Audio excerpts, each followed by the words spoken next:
Hello, good morning. Ayan, ang ating model unit, ang Alaska natin. So, meron lang tayong 1, 2, 3, 4, 5, 6 na magkakahilera dito sa harap. Ang good news, may isa pa pong available na Alaska unit natin.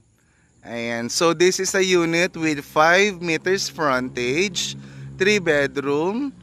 Yung master's bedroom mo, meron na rin siyang sariling toilet and bath. Plus, ang kanyang harapan, no, napakalawak pa.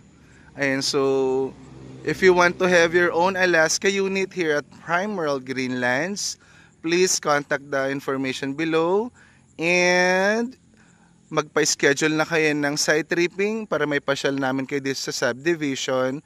We have a free tripping. Ayan, so pwede namin kayong pick up sa may Jollibee Bambang. Ayan. If interested, call us now. Hello, good morning ka Prime World. Ayan.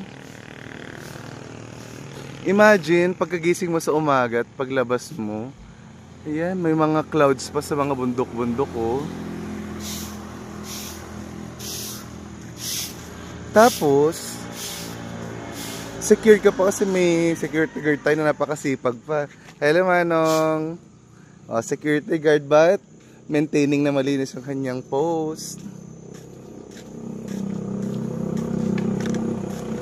Yan, pagpasok naman natin sa ating subdivision, bubungad na ating Nebraska.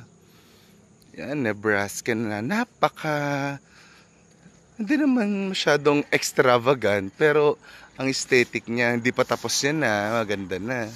How much more pag natapos ng unit? O, diba?